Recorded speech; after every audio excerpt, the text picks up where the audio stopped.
बहुत समय पहले हिमालय की पहाड़ियों के बीच बसा एक रहस्यमयी गांव था, वीरपुर। गांव के चारों ओर घना जंगल था और जंगल के बीचों बीच एक प्राचीन खंडहर मौजूद था, जिसे लोग सर्प महल कहते थे।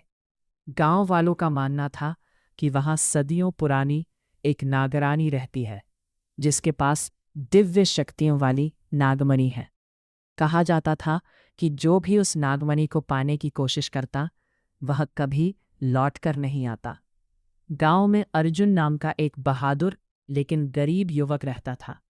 उसकी माँ बीमार थी और इलाज के लिए उसे बहुत धन चाहिए था। एक दिन गांव के लालची जमींदार भैरव सिंह ने अर्जुन को बुलाया। अगर तुम मेरे लिए नागमणि ले आओ, भैरव सिंह बोला, तो मैं तुम्हें इतना सोना दूंगा कि तुम्हारी 7 पीढ़ियां आराम से जिएंगी।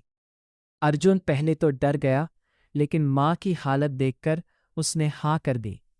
उस रात गांव के बूढ़े पुजारी ने अर्जुन को रोका।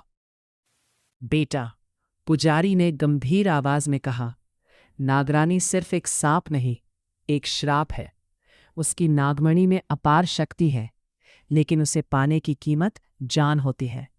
अर्जुन ने पूछा, क्या कोई तरीका है जिससे मैं बच सकूं? पुजारी ने उसे एक ताबीज दिया और कहा, जब भी मौत करीब लगे, इसे पकड़ लेना। अगली रात अर्जुन मशाल लेकर जंगल की ओर निकल पड़ा। हवा में अजीब सी फुसफुसाहट थी। पेड़ों के पीछे जैसे सैकड़ों आंखें उसे देख रही थी। कई घंटे चलने के बाद उसे सर्प महल दिखा। टूटी हुई दीवारें, विशाल दरवाज़ा और चारों तरफ फैले सांप। जैसे ही वह अंदर गया, अचानक महल के दरवाजे अपने आप बंद हो गए। कौन है? एक डरावनी स्त्री आवाज गूंजी। अर्जुन कांप गया। तभी उसके सामने धुएं के बीच एक बेहद सुंदर स्त्री प्रकट हुई। उसकी आंखें हरी थीं और माथे पर चमकता हुआ सर्प का निशान था। मैं नागरानी तक्षकिका हूं, उसने कहा। मनुष्य, यहां आने की हिम्मत कैसे हुई? अर्जुन ने सच बता दिया, अपनी माँ की बीमारी और नागमणि की तलाश। नागरानी कुछ देर तक उसे देखती रही, फिर बोली, तुम बाकी इंसानों जैसे लालची नहीं लगते, लेकिन नागमणि इतनी आसानी से नहीं। ही अचानक महल की दीवारें हिलने लगीं। सैकड़ों जहरीले सांप जमीन से निकल आए। अर्जुन डरकर पीछे हट गया। ये तुम्हारी परीक्षा है, नागरानी बोली। अगर तुम डर गए तो यही मर जाओगे। अर्जुन ने साहस जुटाया और ताबीज कसकर पकड़ लिया। तभी ताबीज चमकने लगा। सारे सांप पीछे हट गए। नागरानी की आंखों में हैरानी थी। ये ताबीज तुम्हें किसने दिया? उसने पूछा। गांव के पुजारी ने। नागरानी अचानक गुस्से में आ गई। वो पुजारी नहीं, मेरा दुश्मन है। उसने अर्जुन को बताया कि कई साल पहले वही पुजारी तांत्रिक था। उसने नागमणि चुराने के लिए नागलोक पर हमला किया था। युद्ध में नागरानी का परिवार मारा गया, लेकिन तांत्रिक नागमणि हासिल नहीं कर पाया। तब से वो किसी ऐसे इंसान की तलाश में था जो नागमणि उसके लिए ला सके। अर्जुन को विश्वास नहीं हुआ, लेकिन वो तो गांव वालों की मदद करता है। नागरानी हंसी। वो सिर्फ दिखावा है, असली चेहरा आज रात दिखेगा। तभी अचानक महल का दरवाजा टूट गया।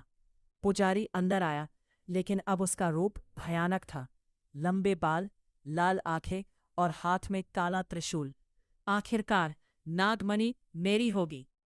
नागरानी सच कह रही थी। तांत्रिक ने मंत्र पढ़ना शुरू किया। पूरा महल कांपने लगा। नागरानी ने अपने असली रूप में बदलकर विशाल सुनहरे नाग का रूप ले लिया। उसकी आंखों से आग जैसी चमक निकल रही थी। महल में भयानक युद्ध शुरू हो गया। तांत्रिक ने काले जादू से नागों को जलाना शुरू किया। नागरानी घायल हो गई। तभी तांत्रिक की नजर नागमणि पर पड़ी, जो सिंहासन के ऊपर हवा में चमक रही थी। वो उसकी ओर दौड़ा, लेकिन जैसे ही उसने नागमणि को छुआ, पूरी धरती कांप उठी। नागमणि से तेज प्रकाश निकला और तांत्रिक दर्द से चीखने लगा। नहीं, ये मुझे क्यों जला रही है? नागरानी बोली, नागमणि सिर्फ शुद्ध आत्मा को स्वीकार करती है, लालचियों को नहीं। तांत्रिक राख बनकर वही खत्म हो गया।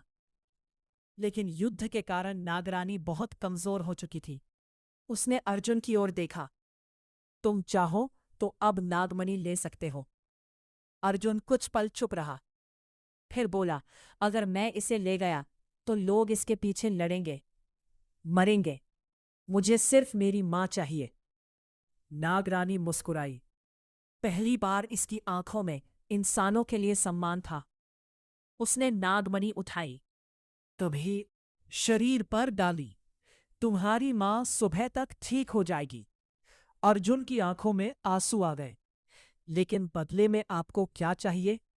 नागरानी धीरे से बोली, बस इतना कि दुनिया को कभी नागलोक का सच मत बताना। अगली सुबह अर्जुन गांव लौटा।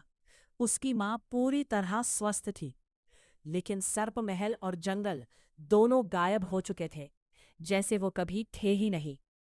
भैरव सिंह ने जब नागमणि के बारे में पूछा तो अर्जुन ने कहा, कुछ खजाने इंसानों के लिए नहीं बने होते। उस रात अर्जुन ने आसमान की ओर देखा। दूर पहाड़ियों के ऊपर उसे हरी चमक दिखाई दी और एक रहस्यमयी आवाज सुनाई दी, जब भी अंधेरा बढ़ेगा, नागरानी लौटेगी।